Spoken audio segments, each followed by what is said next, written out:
Shalom, selamat pagi Bapak Ibu dan saudara-saudaraku yang terkasih dimanapun kita berada saat ini. Kembali kita bertemu dalam program Lentera Anugerah yang menyapa kita dengan firman Tuhan sebelum kita melakukan aktivitas kita. Mari saudaraku yang terkasih, kita menundukkan hati di hadapan Tuhan. Kita berdoa.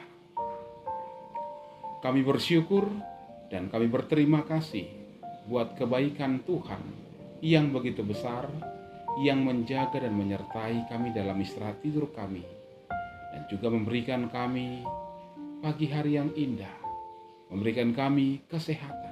Semua itu karena kebaikan Tuhan. Maka biarlah ungkapan terima kasih kami menjadi sesuatu yang terindah yang boleh kami katakan kepadamu. Namun juga hati kami sangat bersyukur, bahkan semakin Tuhan sempurnakan ketika di saat ini Tuhan akan berfirman bagi kami. Persiapkan hati pikiran kami Bapa untuk mendengarkan firman-Mu. Berfirmanlah Engkau, kami mendengarkan. Di dalam nama Putra-Mu Tuhan Yesus kami berdoa. Amin. Bapak, Ibu, dan saudara-saudaraku yang terkasih, firman Tuhan bagi kita di pagi hari ini terambil dari Injil Yohanes pasal yang ketiga, ayat yang ke-16. Demikian dikatakan, karena begitu besar kasih Allah akan dunia ini, sehingga Ia telah mengaruniakan anaknya yang tunggal, supaya setiap orang yang percaya kepadanya tidak binasa, melainkan beroleh hidup yang kekal. Demikian firman Tuhan. Tema pemberitaan firman Tuhan bagi kita adalah cinta tanpa alasan. Cinta tanpa alasan. Terhadap kalimat ini, saya teringat dengan sebuah pandangan yang dikatakan oleh seorang yang cukup terkenal yang bernama Sujiwo Tejo. Dalam hal ini, Sujiwo Tejo mengatakan bahwa memang cinta itu tak pernah butuh alasan. Cinta yang sesungguhnya tidak pernah membutuhkan sebuah alasan untuk cinta itu ada. Itu sebabnya jika seseorang masih memiliki alasan untuk mencintai, maka dikatakan itu bukan cinta, tetapi itu adalah kalkulasi. Itu sebabnya ketika ada seorang lelaki mendatangi seorang anak perempuan, maka si bapak dari anak perempuan tersebut biasanya bertanya kepada si lelaki tersebut, dan pertanyaannya biasanya adalah, mengapa engkau mencintai anakku? Mengapa engkau mencintai anakku? Atau mungkin ketika kita yang mendengarkan firman Tuhan hari ini mungkin juga punya pengalaman seperti itu. Mengapa engkau mencintai anakku? Tapi ingat, ketika lelaki tersebut mampu menjawabnya, maka biasanya menurut Sujiwo Tejo, ia akan langsung disuruh pulang. Ia akan langsung disuruh pergi meninggalkan anaknya. Karena memang menurut Sujiwo Tejo, cinta itu tak pernah butuh alasan. Cinta itu tidak pernah butuh kata karena. Ya, mungkin ada di antara kita yang mendengarnya beranggapan bahwa tidak juga. Cinta itu memang harus ada alasan. Mungkin ada orang berpandangan demikian. Karena memang kadang munculnya cinta itu diawali dengan beberapa alasan umum. Ya, seperti misalnya dia baik, dia cantik, dia ganteng, dia kaya, dia perhatian, dan lain sebagainya. Tetapi menurut saya juga, cinta yang paling tinggi hakikatnya adalah cinta yang tidak pernah punya alasan.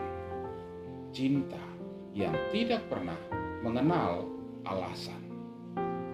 Saudara bisa melakukan hal yang tidak masuk akal atau hal gila apapun untuk yang engkau cintai. Tetapi Ketika ada orang bertanya, mengapa engkau rela melakukan hal seperti ini untuk dia?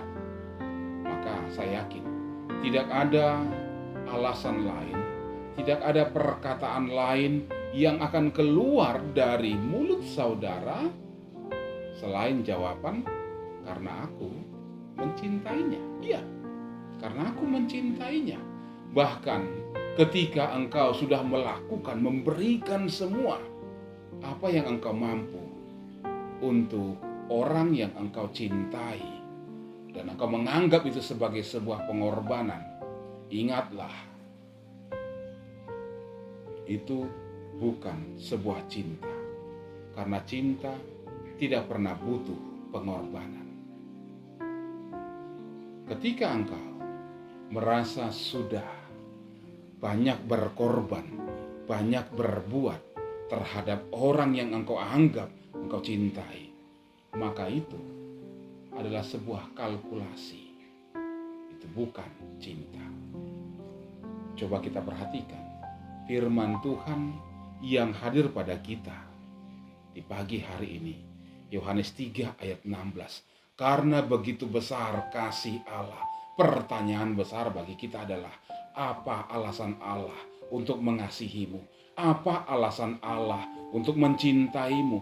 Apa alasan Allah untuk memberikan anaknya yang tunggal? Coba saudara jelaskan. Apakah karena memang engkau layak dikasihi atau karena engkau layak dicintai? Saya pikir tidak. Sedikit pun dari dalam diri kita, bahkan diri kita ini, tidak ada alasan untuk dicintai oleh Allah.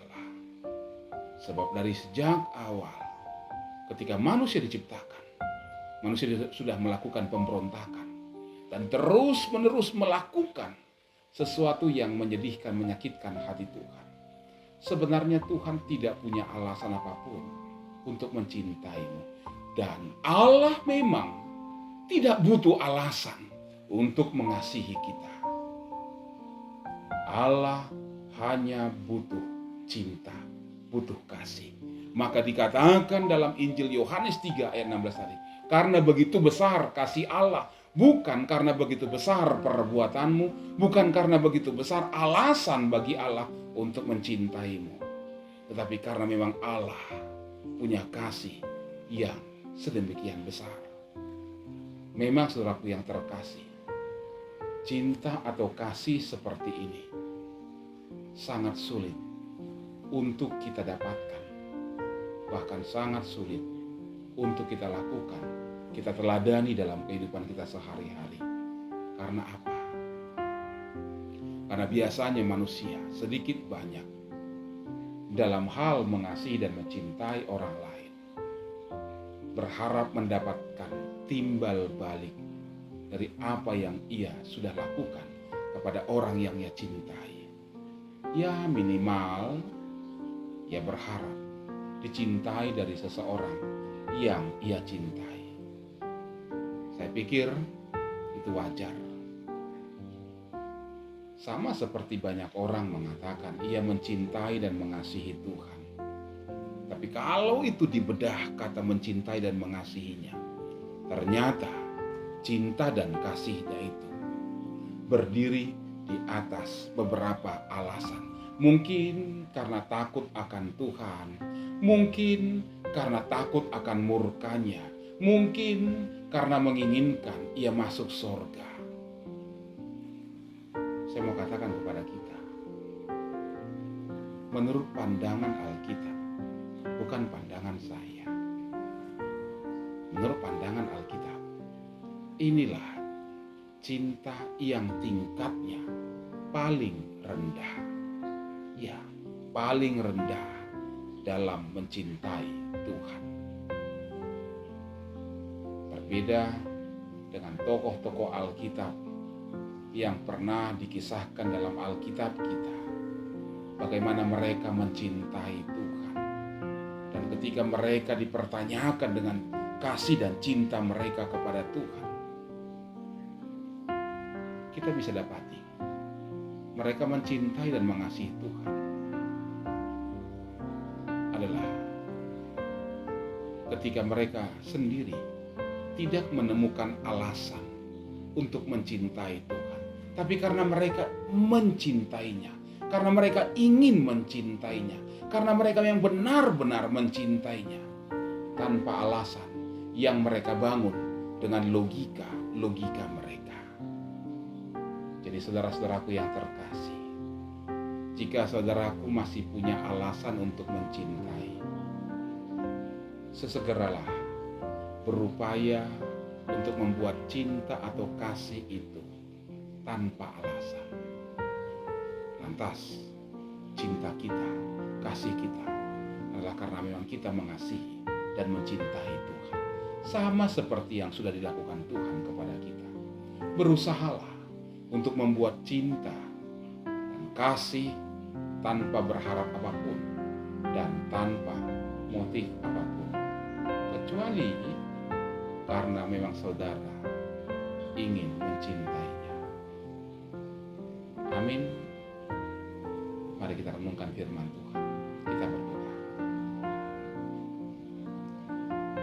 Ya Tuhan, terima kasih buat firman, mengingatkan kami dan membuka tentang siapa kami sesungguhnya. Sering kami berkata kami mencintai Tuhan, kami mengasihi Tuhan. Ternyata kasih dan cinta kami dengan motif dan tujuan-tujuan tersembunyi. Dan saat ini Tuhan ajar kami bagaimana mengasihi-Mu, karena memang kami benar-benar ingin mengasihi-Mu. Kami mengasihi sesama kami karena kami memang benar-benar ingin mengasihi mereka. Kami sadar Tuhan, kasih dan cinta yang seperti ini sungguh sangat sulit untuk kami lakukan, tetapi bukan mustahil. Mampukan, kuatkan, dan bimbing kami ya Bapa, untuk melakukan kebenaran firman Tuhan, bukan hanya mendengarkannya. Terima kasih ya Tuhan, inilah doa kami yang kami bawa kepadamu. Dalam nama Putra-Mu Tuhan Yesus, yang mengajar kami dalam doa Bapa kami, kita ucapkan bersama-sama. Bapa kami yang di sorga, dikuduskanlah nama-Mu, datanglah kerajaan-Mu, jadilah kehendak-Mu di bumi seperti di sorga. Berikanlah kami pada hari ini makanan kami yang secukupnya, dan ampunilah kami akan kesalahan kami, seperti kami juga mengampuni orang yang bersalah kepada kami. Dan janganlah membawa kami ke dalam pencobaan, tetapi lepaskanlah kami daripada yang jahat. Karena Engkau yang punya kerajaan dan kuasa dan kemuliaan sampai selama-lamanya. Amin. Terimalah berkat dari Tuhan, kasih karunia dari Tuhan Yesus Kristus, kasih sayang dari Allah Bapa, dan penyertaan dalam persekutuan dengan Roh Kudus menyertai saudara-saudara sekalian hari ini, esok, dan sampai selama-lamanya. Amin. Shalom bagi kita semua. Selamat beraktivitas. Ingat selalu 3M. Memakai masker, mencuci tangan, dan menjaga jarak. Salam sehat buat kita semua.